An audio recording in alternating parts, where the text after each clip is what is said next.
प्रिय श्रोता बंधु प्रभु श्रीख्रीष्ट सर्वश्रेष्ठ नाम आपण को शुभेच्छा।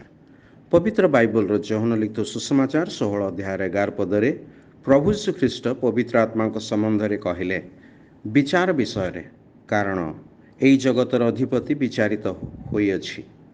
जेकोसी एक विचार रे जड़े अभियोजक थांती जे कि दोषी को दंडित करने को चाही थांते, किंतु आउ जड़े प्रतिवादी मध्य बा वकील थांती जी तांकु दंडरू रक्षा करने को चाही थांती। मनुष्य जन्मरु जड़े पापी तथा कर्मरे महापापी अटे। ईश्वरंक विचारसन सम्मुखें से ठिया हेबा बेले नरक दंड पाइबा से योग्य हब। मनुष्य को यह दंडरू रक्षा करने निमंते प्रभु श्रीख्रीष्ट देहवंत हेले और मनुष्यर पाप बहन कले और क्रूसर चढ़िले। मनुष्यर बदल से मृत्यु भोग करी तृतीय दिवस उत्थित हेले।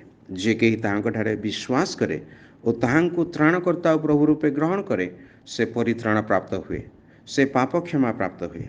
कारण प्रभु श्रीख्रीष्ट ता निमंते प्रतिवादी बा सपक्षवादी रूपे कार्य करते।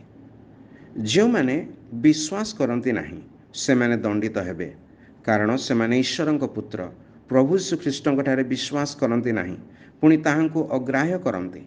शैतान आज जगतर अधिपति बा शासनकर्ता भावे अनेकों प्रवंचित करे और मंद कर्म द्वारा से भ्रष्ट करे। प्रभु श्रीख्रीष्ट जो माने विश्वास करती नहीं से माने शैतान सहित नरकरे दंड भोग करिवे।